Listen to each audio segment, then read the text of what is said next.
Hello and welcome to BBC World News. More than 800 people are now known to have died after Friday's earthquake and tsunami on the Indonesian island of Sulawesi.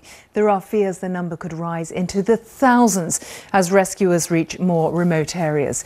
Nearly all the deaths reported are in just one city, Palu. Here, officials say many people are still trapped there. One of the worst affected areas is this, Talise Beach, one of the main tourist stretches. But the epicenter of the earthquake was further north. It's up here in the coastal region of Donggala. 300,000 people live there. It's nearly completely cut off. Aid workers only just starting to get through. Caroline Davis has more. From above, the true impact of this earthquake starts to become clear. Homes crumpled and swept away. A bridge collapsed and submerged. This was a shopping centre, now buckled and bent. Mia and her daughters were inside when the earthquake hit. Suddenly, everything got dark and the walls started falling around us. It was horrible. So I rushed to the broken escalator with all my daughters, and we made it to the outside, and we were safe. The earthquake also triggered a tsunami. Waves 10 foot high crashed into the city of Palu, where hundreds of people had gathered for a beach festival. This mobile phone footage shows the moment the waves hit and people began to run. There was a warning, but there wasn't long to get to higher ground before the roads and streets filled with water. With strong aftershocks, people have been told to stay away from their homes and buildings. Outside the hospital, people are being treated in the open. Rescue teams are struggling against power outages, broken roads and damaged communication networks. The airport has now reopened. Shaken and injured, some were evacuated by the military, bandaged and taken to the province's capital. Many others were left in Palu. Some have turned to looting. There has been no aid. We need to eat. We don't have any other choice. We must get food. As the death toll continues to rise, the president of Indonesia saw the damage for himself. More than 800 people are now known to have lost their lives, but more could still be added to that total. The search is now on for survivors. This was once a hotel. Now rescuers look for those who they can pull from the rubble. With new information coming in all the time, this may only be the start of the devastation. Caroline Davis, BBC News. Let's go to Tom Howells now. He's with Save the Children in Jakarta. And Tom, thank you for being with us. I spoke to you at this time yesterday and you said you'd emptied out your warehouse there. Do you think your supplies are starting to get where they're needed? It'll be a few days, unfortunately, before our specific supplies get to central Sulawesi because of the distance and the time it'll take to get there. And I understand that other agencies and the government are also having issues getting supplies in. So I think supplies will start to trickle in, but I think it will be a few days before we get the full bulk of supplies that these people so desperately need. What's the biggest challenge? Well, the airport reopened today, so that's a big step forward, obviously. And I know the airport is prioritising humanitarian flights, so that has been the biggest challenge. And I think you mentioned in your report, Donggala. We're very, very concerned about the situation in Donggala. There's very little information coming out of there at this moment because of the access problem. So getting aid into those hard-to-reach places will be a considerable challenge in the days ahead. And what is the way to get there? Do you have to go via central Sulawesi via this one air link? Yeah, there are a bunch of airports around that region. So there's an airport called POSCO as well that we could go to. The problem is that access from that airport is also not good.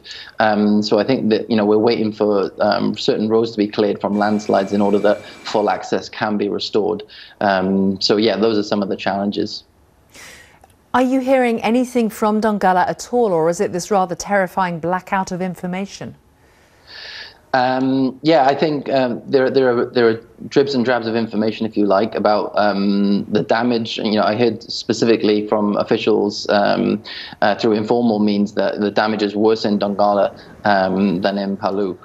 So that's one concern in terms of the earthquake damage. Although I was told that the tsunami damage is worse in Palu. Obviously, we can't confirm those reports, but that's the information we're receiving, and we're desperately trying to get there.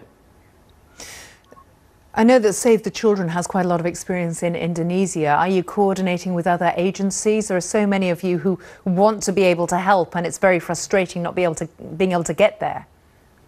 That's right. That's absolutely right. There are agencies that were based in this location before the tsunami and the earthquake. Now, unfortunately, I spoke to one of those agencies earlier today, and they said they had 45 staff, but 38 of those staff were severely affected themselves.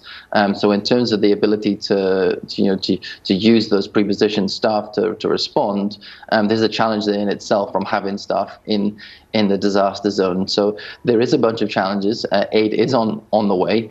This is an unprecedented disaster, and we need all the support that we can get, and the people who've been affected by the disaster desperately need this support as well. Well, good luck with your work, and thank you very much for giving us that update, Tom. Thank you. Thank you very much. Let's go back to our top story now. The earthquake and tsunami in Indonesia. Our Southeast Asia correspondent Jonathan Head is in the island of Sulawesi. Jonathan, we know there are great difficulties actually in transport and travel links. What are you seeing?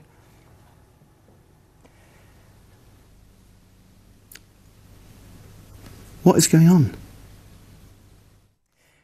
I think the line may just have gone to Jonathan, but he is making his way through Sulawesi. We're going to try to get back to him on the road. That's our Southeast Asia political editor, Jonathan Head, who's actually managed to travel onto the island itself and is going to update us a little bit on the logistical problems that everyone is facing, including us right now, in trying to get to him. But Jonathan, if you're able to hear us, can you tell us a little about what you're seeing or the challenges that people are facing there now?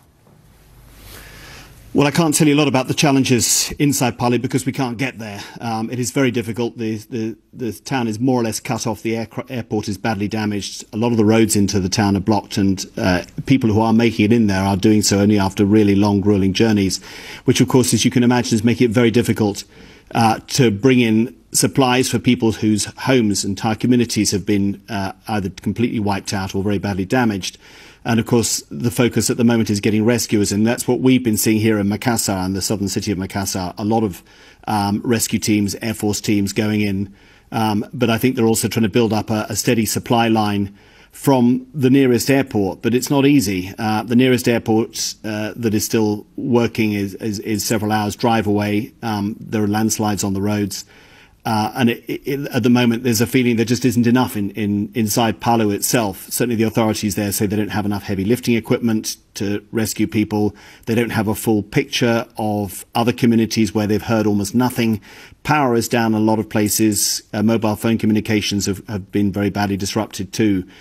So the President Widodo did manage to get in today for a brief visit. But not many other people are getting in, and they are understandably prioritising getting planes full of assistance in. People are complaining about, well, obviously, all services are broken down. They can't buy food. There isn't enough water either. And we have seen cases of people breaking into shops to help themselves because obviously they're pretty desperate. In many cases, their homes are not livable in anymore. So they'll need to think about restoring some kind of order in Palu. It's early days yet. Given the remoteness of Palu and the fact that its main communications are cut off, it's likely to be several days before there are adequate supplies getting into the town. Yeah, Indonesia is sadly used to earthquakes. There are tsunami warning systems in place, and after 2004, of course, a lot of thought was given to how to help communities who are hit. But when you're hit by a force of nature, you can't plan for that. Not really. I mean, there are questions about the tsunami warning system here, but there was a warning that was lifted because the seismologists had had not seen a particularly noticeable rise in the sea level, but the tsunami actually hit at about the time the warning was lifted, so I don't think it would have made a difference. The problem is it was a very powerful earthquake, and a lot of buildings in Palu collapsed. So you've got people trapped in buildings, and then you've got this massive wave coming in, churning in. They're immensely destructive. It's very hard to survive. You've got so much rubble inside these waves, and they're so strong. You get churned around. People describe it like being in a washing machine full of rocks. And, you know, it is almost inevitable, because it comes on a broad front, that you get very high levels of casualties. The situation here, in some ways, you know, reminds me of the situation in Tacloban in the Philippines 5 years ago, where you have one town very badly hit that is very cut off, and where it's very hard to get adequate help in, because the only way in really is a damaged airport.